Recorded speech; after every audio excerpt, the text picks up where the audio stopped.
Most school leaders are trained to lead like robots. No emotions, just results. Show up, follow the script, enforce the rules. But here's the problem. Students aren't spreadsheets, and staff don't need a boss in khakis with a checklist. They need a human being. When we suppress emotion in the name of professionalism, we lose the very thing that makes leadership work: connection. This episode is Reject the Premise Part 3, a special series of shows that I'm doing with my great friend, Jethro Jones from the Transformative Principle. We'll dismantle the idea that logic alone should run our schools. We talk about why discipline might need a refresh as well, and why being the sage on the stage is outdated, and why emotional intelligence really matters. I'm Bauer, and this is Better Leaders, Better Schools, the original Ruckus cast for innovative leaders who want to do school different, even within a traditional system, so that you create a campus experience worth showing up for. Thanks to Ruckus Makers just like you, this show ranks in the top 1% of nearly 4 million podcasts in the world. So once again, thanks for listening. Thanks for making this show a success. We'll be back after some quick messages from our show sponsors. For over 30 years, ODP Business Solutions has helped schools transform from whiteboards to smartboards. Why? Because when you get the right tools, everyone wins. Visit odpbusiness.com/education to revolutionize your school's learning spaces. That's odpbusiness.com/education.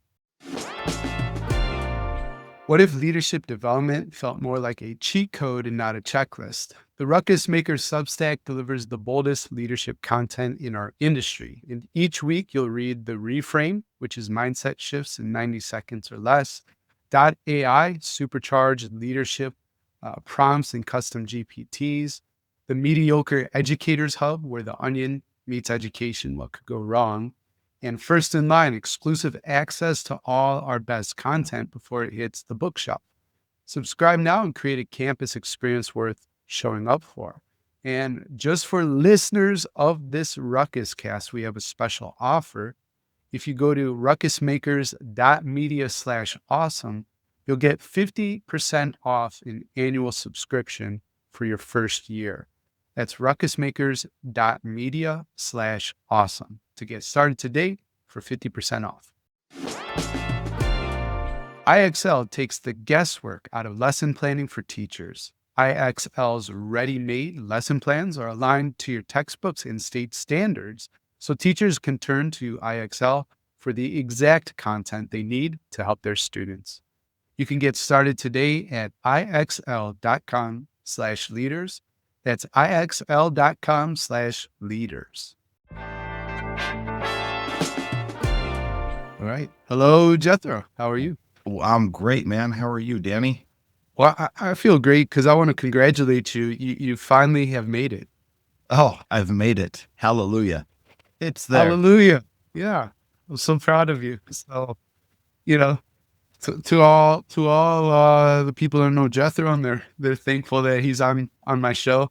Congrats, we did it. It is humbling, and I am just grateful that you still talk to me after all these years. Well, we've shared this before, and I want to encourage the Ruckus Maker listening, watching. Like, you need coaches, you need mentors, you need masterminds. Like, these things are great ways to build network, get support, get out of your own head, help people see, help me see what I don't see, right? And vice versa. I'm very sure of that. And I don't know when or how, but I know kind of collaboratively, we just decided one day, hey, we should have a standing call, right? And so it's been every other Friday, literally for as long as I can remember now. Probably since I moved back to the States. I don't know that we were doing this when I was overseas, but I don't remember. It was when you moved back to the States, and we had a time where we could finally be connected. Like, it wasn't a crazy time, like 7 a.m. my time, 5 p.m. your time or something. Yeah, because West Coast, which I just found out they sometimes call left coast. Is that a thing, or is that only like in Washington, Oregon? Only those One of those snooty people. No, people Oh, don't okay. know left coast. I just, I don't hear it very often. All right. I heard it for the first time the other day. Yeah. But West Coast and Scotland, that was tough. So, anyways, if you're newer to this show, my name is Danny. I host this podcast. Jethro hosts a fantastic podcast called The Transformative Principle. And we are sort of just riffing on what's going to turn into a book. And so we're gonna use the transcripts from our conversations to organize the content and work with the editor, and then put it all, package it up, polish it up, make it really great and nice for Ruckus Makers. But the idea is called Reject the Premise. Ruckus Makers reject the premise. And I think I even told my team incorrectly, call episode 1 Do School Different. So I get confused with all the language I invent at times in which one we're talking about. It's all connected, which is good.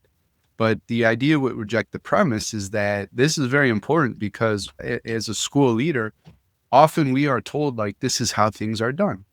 And you certainly want to be smart and mindful about playing the game that sometimes the district's going to set for you, and capitalize, all caps, underline 3 times, maybe even italicized. And you also need to think about the rules of the game that you are playing, right?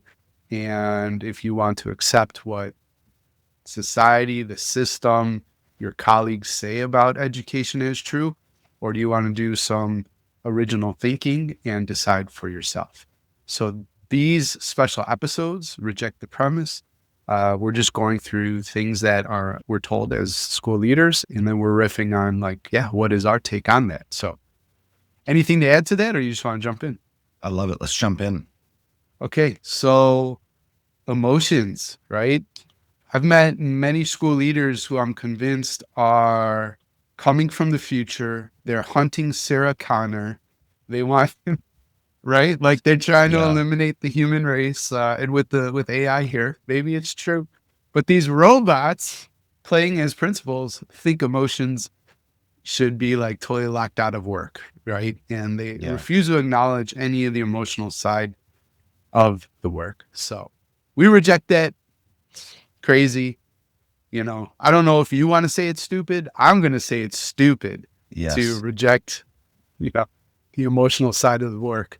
But Yeah. yeah, what do you want to Oh, say well, about? it is in fact our emotions and our spirituality and the metaphysical stuff that makes us different than computers. So I've been talking about AI, and I just got back from a presentation about AI. And if That you AI, crushed, I had Ruckus Maker mastermind members text me. Jethro was great. hey, So way to go. now that's what I call arriving, my friend. When people are in my session and text somebody else and say Jethro's great, that's awesome. Yeah. People did come up and tell me that, but it's great when they share it with someone else. That's more powerful. So You looked like you had like a Steve Jobs vibe going on too, like the black pants and the black shirt. Like you looked like, yeah. Well, Did you see what my shirt said? It said, I teach things that AI can't. And yeah. I remember when you printed that. Yeah. So that's the kind of idea that I really want to get across. Like, computers can do really amazing things. And I've been asking every science of reading expert I can over the last 2 years. Mm-hmm. If there's a science of reading and we know how to teach reading, why don't we just have computers do it all the time? And if it really is that straightforward and that simple, why aren't the computers doing it better than us already? And the reality is that there is more to all of this education stuff than just the X's and O's, the ones and the zeros, than just the scientific part, because it is a human endeavor. And because of that, we've got to understand the human part and bring it in. And if we don't, we're missing out on a ton of opportunities. I've got a quick story to share. I had a boss one time who said, we should not be asking people how their weekend was. I'm not making this up. She said, we should be asking them how their students did on that last formative assessment. No more of this small talk, no more of this chit chat, checking in on people. Just how did the kids do on that assessment? And she said that, and I was like, that is absolutely crazy. There is no way that is going to be my life.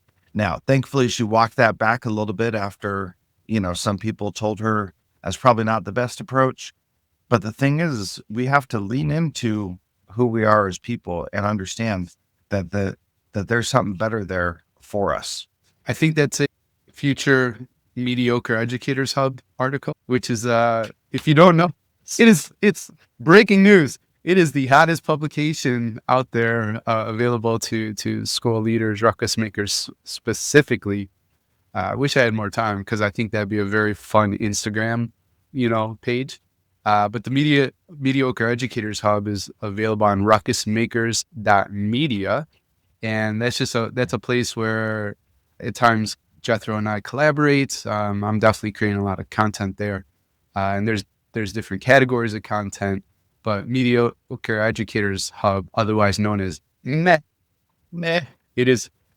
it's where the Onion or the Babylon Bee meets K-12 education.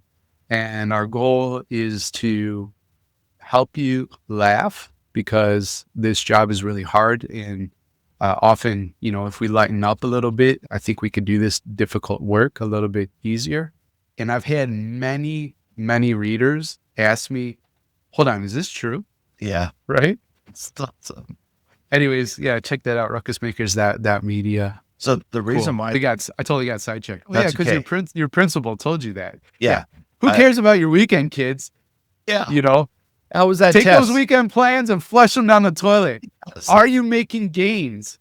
You are only worthy on this campus if you're growing, right? That's right. So did you suspend any kids not making gains? Yeah. As soon as kids failed a test, I said, "You're out of school. You're No out. more You're school done. for you. You suck. Worthless to us. You are dead to me." Yeah. So back about the meth thing. If somebody has an idea or a good idea for an article, just let us know. We'll take care of the writing. We'd love to hear your crazy stories. And some of these may have been like Law and Order, ripped from the headlines. Some of them we just make up. Some of them are very real. Who knows what it could be? But it's all satire and it's all in fun, and hopefully trying to find ways to make people laugh and have a good time also. Absolutely, 100%. So you had that principle saying that. Yeah, in terms of me and what I want to add, I got my little image of the robot and the educator. You see, the educator has a heart. The robot doesn't have a heart. But you've already hit it. I think I've sort of, fun ways said this. Data is important, right? These gains and student achievement, of course, that's all important. Is it most important, right? Over this shoulder, you could see that ruler. It says, are we measuring what matters? And so, of course, you're going to be evaluated on student achievement, attendance, discipline, and this kind of stuff. But I called, Doc Chris Jones, right? Yeah. So I shared the seed of an idea of a story I want to tell because you were out in Virginia. I'm going out to Massachusetts to speak to principals there for the summer. One of the stories I want to tell is from high school, but it has to do with a trip when we went out to London and we marched in the New Year's Day parade, right? And some trouble that I kind of got into and then got myself out of, right? But it's a memory. It's seared into my brain.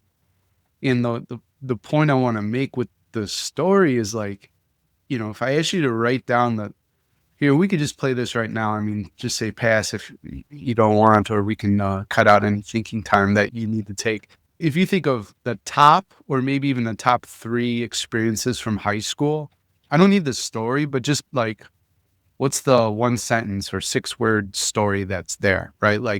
When you think of your high school experience, what are the memories you made? Yeah, I made a lot of bad choices in high school. So a lot of being in trouble. But the other big thing is friends and hanging out with them. And unfortunately, I didn't have any teachers that I really connected with because they all hated me because I was a class clown. So if that's where you're going with this, I don't have those stories. Yeah. Well, and I didn't tell the story here, but the gist is it's a memory because it was an experience, right? And when I was thinking of stories to tell about my high school experience, they were all experiential moments when I was doing things, right? And whether that was performing, music, athletics, drama, or out there in the world doing something that was related to the high school, but almost, I'd probably have to go to like top 100 to get a memory from the classroom, right? Yeah. But if you said top 3, top 10, even top 20 memories from high school, none of them are going to be about like sort of a test or something, like I learned in the books type of thing, but more learned through experience, whether that was making a poor choice or just doing something super cool. And that's kind of my point is like, are we measuring what matters and related to the emotional side of work? This is like, yeah, humans are complex. In acknowledging and getting curious about what's going on there, the metaphor is the iceberg, right? And so what's really interesting, I'd love to hear what you say, because you do a lot of coaching of school leaders too. And we'll be talking about a difficult situation, and they're certain that this thing happened because of X, Y, and Z. I was like, what evidence do you have? You have zero, you have none. Yeah. And so you're making up a story, and maybe it's true. There's a chance.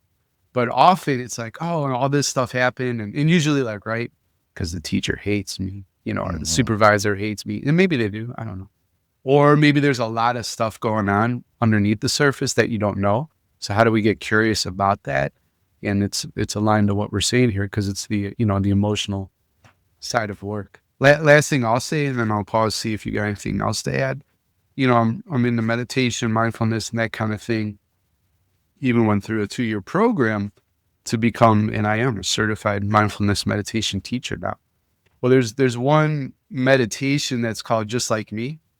And honestly, it's just sitting 10 minutes, 15, 20, 30, whatever.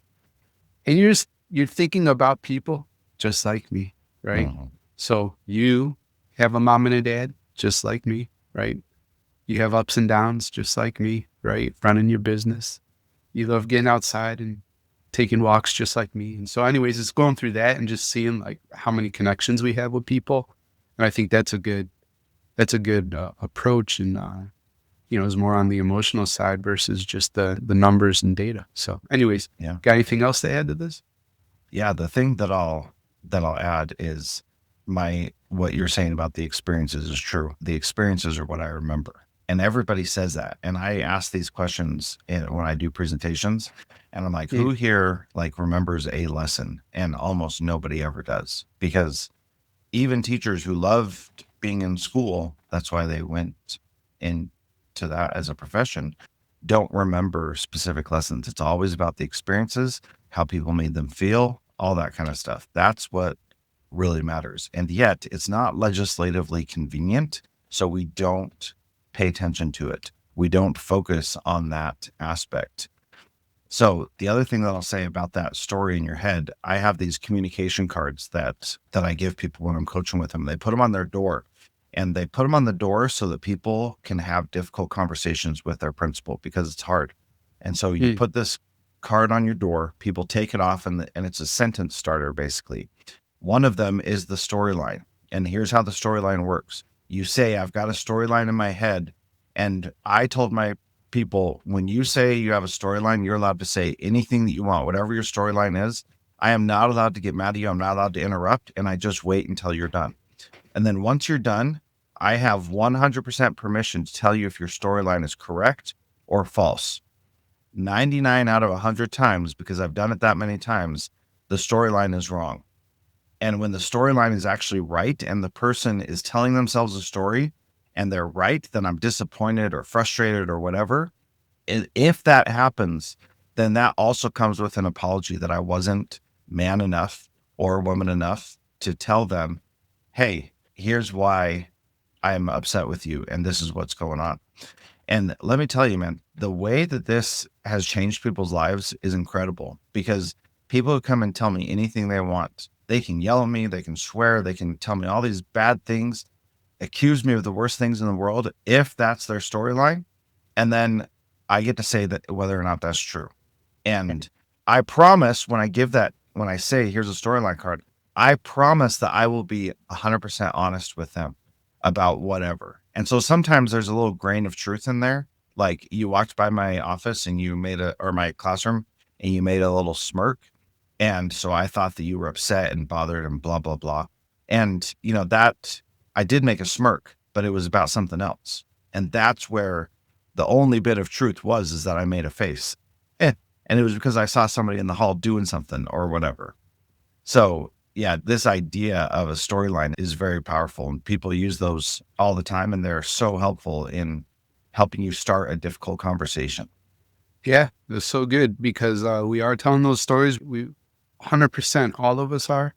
And being aware of those stories is really important because it influences how we show up and how we act. And so being able to clarify those stories, especially if they're unhelpful, right? Not, incorrect, untrue. That's really, really important. All right. Before we run to the next premise, let's vote on a title of this article. So I'll give you 3. All right. Okay. You can choose one. Principal declares war on human emotion. Teachers ordered to teach like a spreadsheet. Oh, okay. Student connection rebranded as performance leakage. And save it for therapy becomes the new morning greeting. Oh my gosh, that one for sure. You like it, that one? Number 3. Save it for therapy? Yeah. Okay. The second one was good, but it would take too much You got context. a pretty nice chuckle, a good sized chuckle with Yes, that. that one was good, but that third one, save it for therapy. I think that's the headline. Okay. Yeah, maybe that's the headline. We could certainly sneak in performance leakage into the content. Yes, the second one could be it could be the subtitle. Oh, okay, cool. Yeah. See, like this is how the sausage is made, folks. Yeah, We're sure. here talking, and Danny's like, "Oh, I got an idea for a title. Here we go. This is great. Let's do it." And then the book is out. And then people are always like, how do you come up with so much content? It's like this, right? Like you're just thinking, creating all the time, and have friends you could shoot ideas by. And anyways. All right, cool. Thanks for that. So save it for therapy becomes the new morning greeting. Student connection rebranded as performance leakage. There you go. That's good. I love it. That's a killer. That's a banger, as they say. It's a banger. That is a banger. All right. All right. Number 8, or I guess the second point we're talking about. This is the 8th point over the 3 reject the premise episodes we've done. Yeah, this idea that sage on the stage is like the right way to teach, So you really think that's still put out there? Oh, yes. 100%.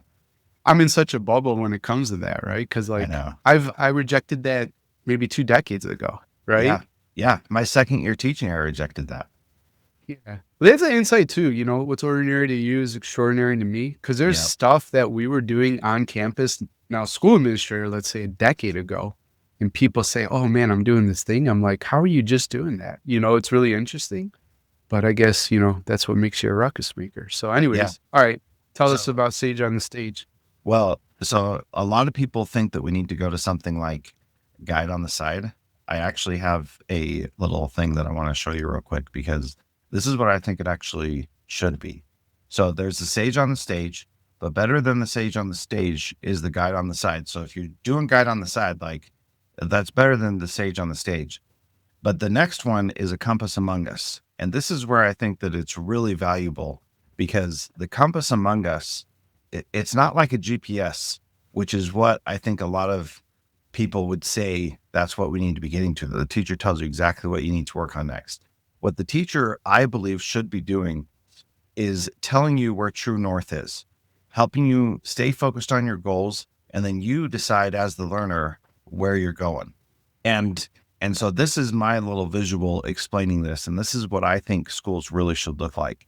And this school, Alpha School, down in Austin, Texas, with the AI tutors, been getting a lot of media lately because what they're doing is they're using adaptive software to do all the direct instruction, which I think is the appropriate response because computers can do that way better than humans. And there's a reason why we do direct instruction is to give a very specific outcome and focus on that. So 2 hours a day, they do that direct instruction. The adaptive software takes care of it.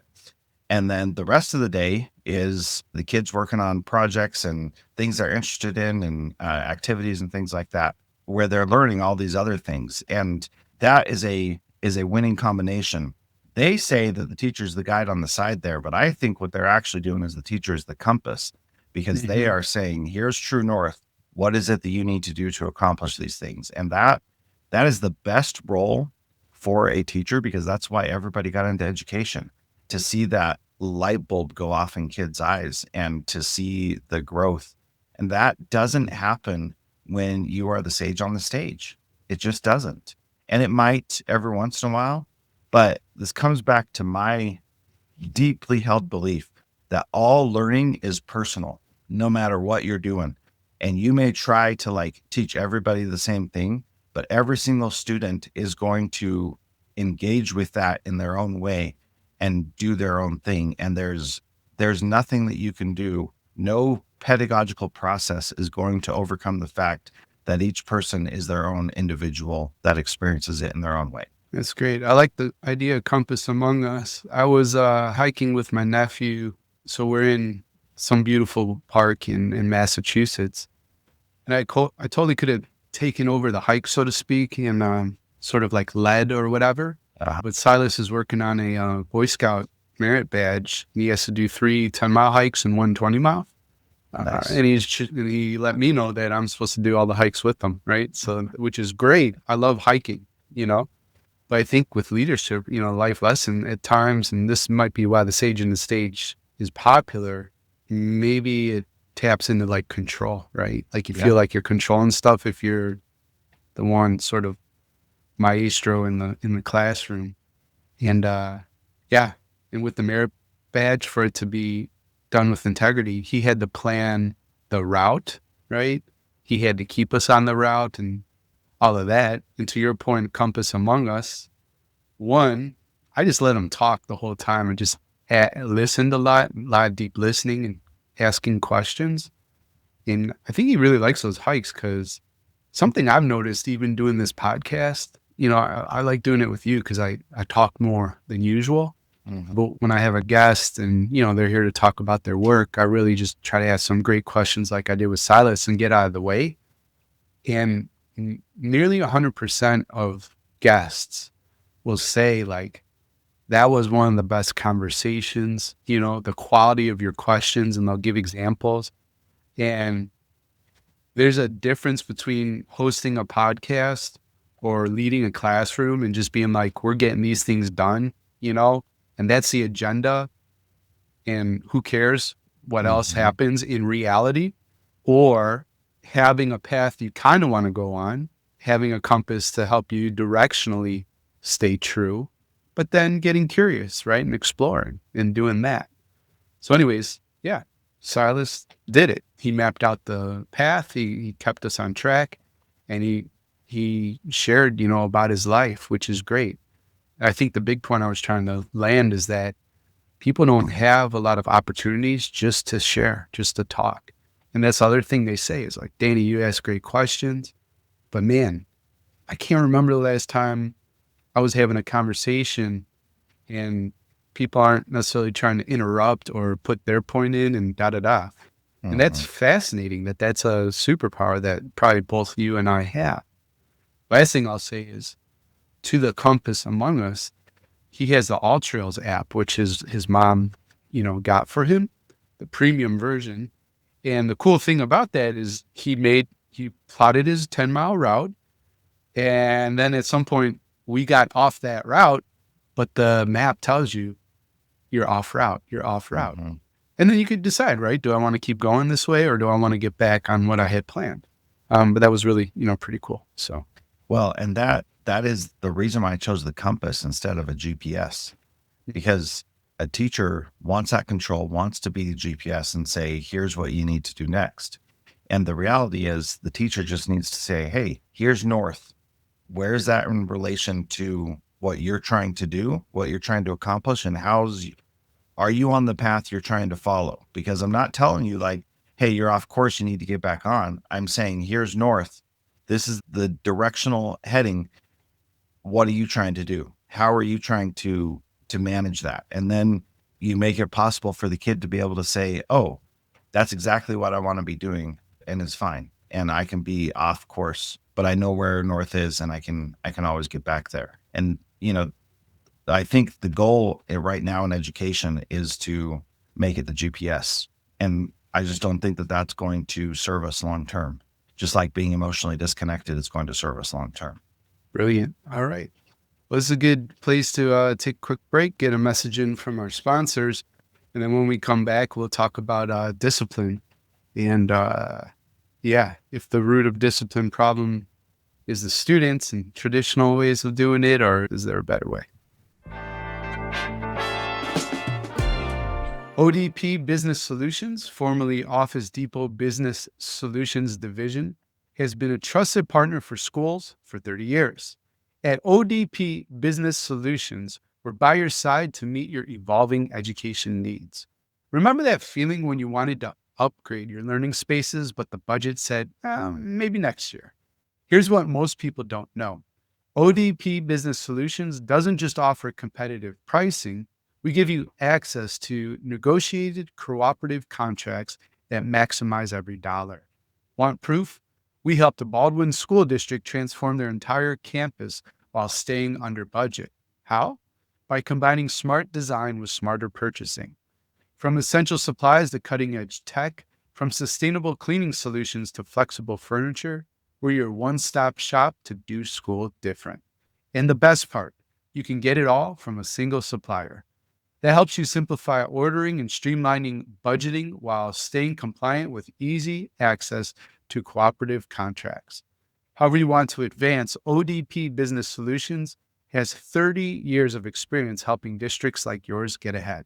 Visit odpbusiness.com/education to learn more. That's odpbusiness.com/education. Ever feel like every leadership newsletter says the same thing? Well, that doesn't happen here. Here, we do school different.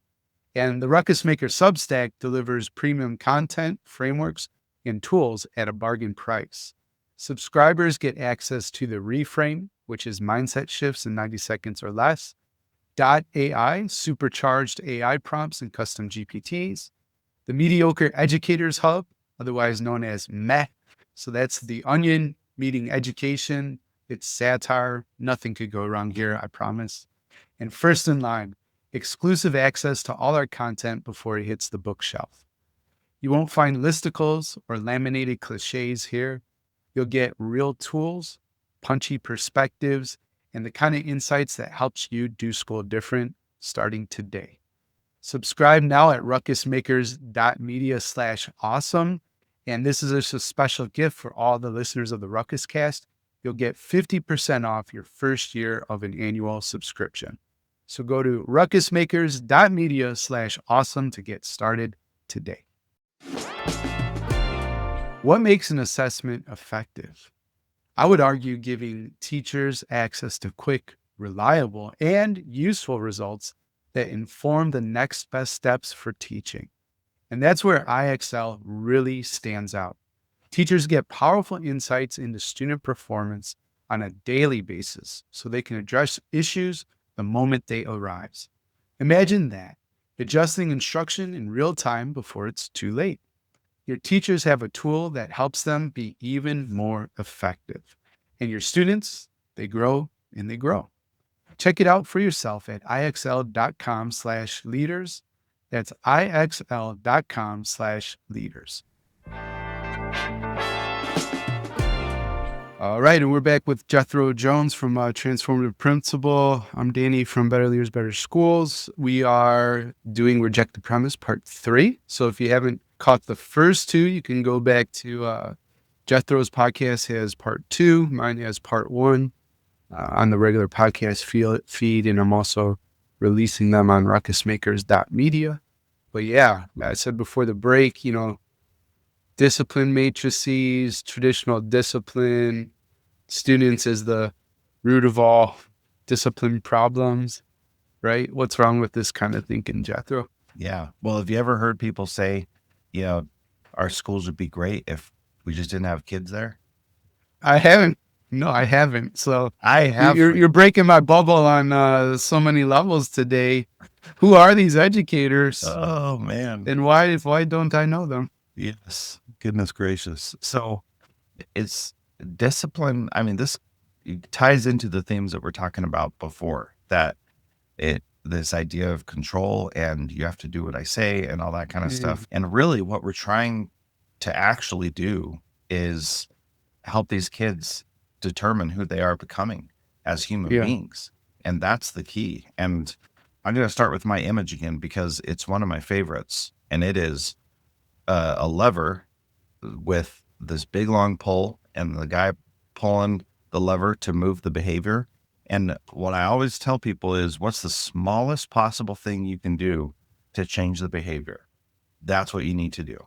So if it's a look and that'll change the behavior, then stop there. That's all that matters. If the behavior truly is bad and it needs to change, what's the smallest thing that you can possibly do? But that brings up another interesting question. Is that behavior actually bad? And should it actually be stopped? Because sometimes it really shouldn't be. And that's actually going to lead to more learning and more opportunities. And we have these discipline matrices that say, if a kid does this, then do this. And again, it goes back to control, to everybody being treated exactly the same with no understanding of who they are and what they actually need in that moment. Brilliant. Here's my image, which I think is fun. The one is the teacher looking out at the class who look Yeah. like monsters and it says discipline problems. Or the other one is more of a mirror looking at the teacher who also looks like a monster and it says discipline problems. So, first and foremost, we are not saying ignore all bad behavior and certainly not saying ignore dangerous, right, harmful behavior. I am cutting the grass, listening to a podcast on parenting as a teacher. This is probably like 2008, maybe. It's a while ago. And I hear this person talking about parenting and his kids using these magic phrases that get his monster children to take ownership and be normal human beings. So I memorize these phrases and I think, well, teaching also deals with kids. What if I apply these same phrases in the classroom? What might happen next? And wouldn't you know it, the next day in class, I had plenty of opportunities to practice. Shocker. Prior to this day, I was quick to lose my temper, to take things personally, to write up kids and call home and to, let their parents know how terrible their children were, which was probably true. And I also realized it takes two to tango. And I was escalating a lot of situations because I was taking things personally or being frustrated when classroom disruption might happen. And I escalated situations by adding more negative emotional charge to the classroom environment. Then I used the phrases. And by people, I mean students would tell me outlandish things. And you would think that the craziest stuff I ever experienced as a teacher might be in Chicago, right?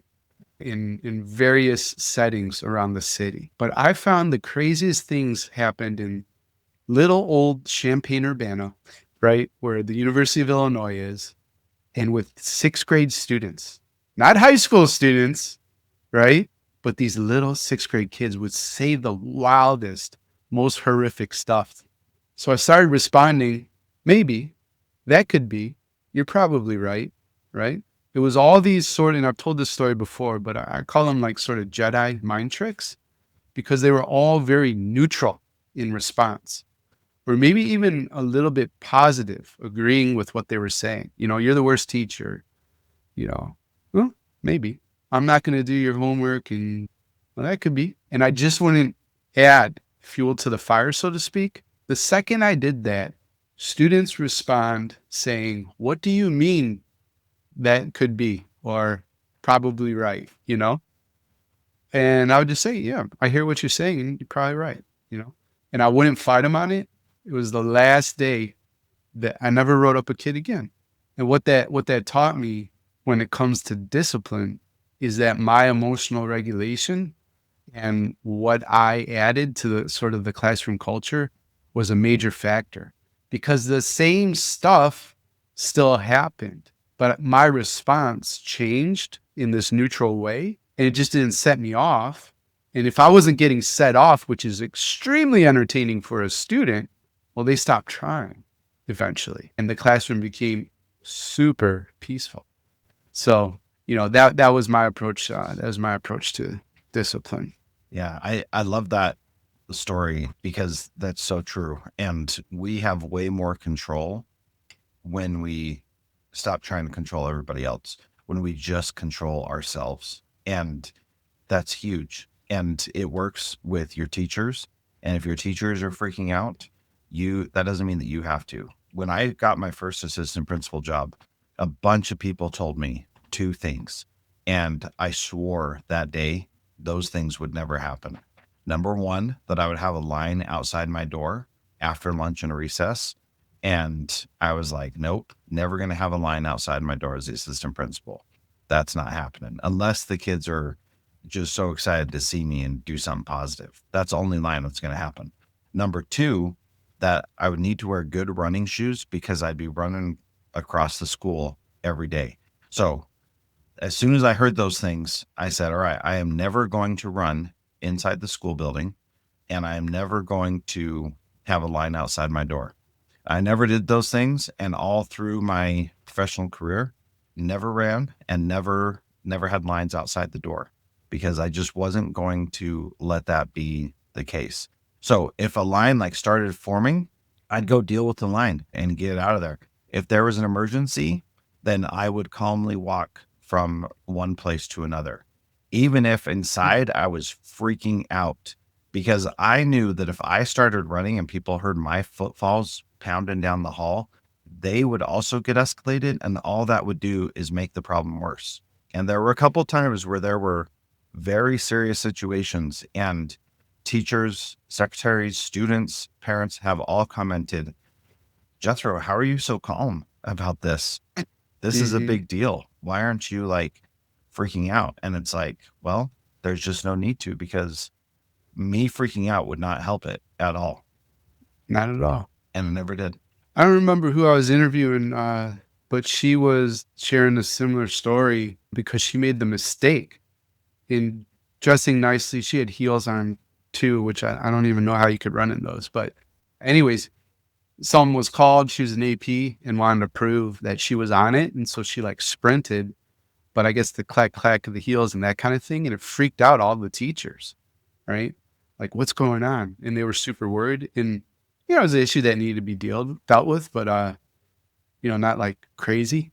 And that was a learning moment for her, right? And so she's like, okay, now I get there maybe 30 seconds slower, maybe, but I don't alarm, and disrupt the learning in all the classrooms. So yeah, that was a good point too. So I don't know though, like what's your take though on some of the, like, cause the pendulum swings, right? So there's restorative circles and that kind of stuff. And sometimes those get criticized, right? And being too soft, or like there's no consequences. So do you have a take on that at all? Yeah, it goes back to what I shared first, that you do the smallest thing possible that will make the behavior change. So I've done restorative circles. I've chosen not to do restorative circles in some situations. It truly does depend on the situation. And what people don't like about that is that they want to put the blame on something else instead of saying, I made this call and this is what what I understood the right response to be, and I'm going to own that. And sometimes you make a mistake and you're like, oh, I did not use a big enough lever to move that behavior rock. So I need to reassess. And that's what you got to do. But you want to have a discipline matrix so you can say, hey, it's not my fault. Don't be mad at me. Be mad at that piece of paper over there, because that's the thing that's making all the decisions. And once you say that out loud, you realize how stupid it is, because it is still you still can choose how to apply that and whether or not you're going to. Yeah, that's good. What would you say to a principal that realizes that, maybe there isn't sort of a standardized, like, one size fits all approach to discipline that works for every kid. So if you're making these individual decisions, and that creates some, what's the right word? Like vagueness isn't necessarily the right word, but that creates some sort of discomfort with teachers, right? Because they just want like, oh, I want the thing to happen, Mm-hmm. but it is case by case. It can be. Yeah. So what advice do you have for principals in that situation? Yeah, that's tough. And what people want is equality, but they throw the word equity in there. And equity is Mm, really giving people what they need when they need it. But they equate equity with equality, and they're not the same thing. They want everybody to be treated the same, except for them when they have a situation. And so, what I typically do in those situations is I say, hey, if you're in this situation and there's a problem with you as a teacher, do you want me to throw the book at you, or do you want me to have compassion, kindness, and understanding about where you're at? Let's say your spouse is leaving you, and so you react poorly at work. Do you want me to suspend you because of a bad decision that you made? Or do you want me to say, hey, they're going through something really hard right now. They need to have compassion. And then inevitably, people want mercy for themselves and justice for everybody else. yeah. And what you have to do is you have to balance the justice and mercy, and you have to give some justice. And, a lot of times, like the restorative circles, those actually are not beneficial to the victim because they get forced to confront the person that they were struggling with and are forced to be in that room with them, and they may not be comfortable with that. And so, like, that's not always the best choice. And sometimes it is, and sometimes it works really well, but you got to understand the situation, what's going on, and be respectful of those involved. Right. All right. So those are our three for today. In Let's go. part 4, we'll be over with transformative principle. Any last thoughts for Ruckus Maker listening, watching? Okay. Just love you all. Thanks. This Hmm. is great. I love doing this with you, Danny. So thanks for the opportunity. And I'm glad we're doing something with all this work we did. Yeah, for sure. Definitely. Cool. All right. Well, looking forward to the next episode, and we'll see you soon. Go make a ruckus. Hey, Ruckus Maker, thanks again for pressing play. I hope you enjoyed this show as much as I enjoyed recording it. And before you go, if today's episode shifted something for you, where you want to do school different or you have a new idea about education, then I want to invite you to subscribe to ruckusmakers.news. That's our newsletter. And you get 3 new opportunities to do school different every week sent to your inbox. It's trusted by over 5,000 school leaders. And if you want to reimagine education within a traditional setting so that you could create a campus experience worth showing up for, subscribe for free at ruckusmakers.news.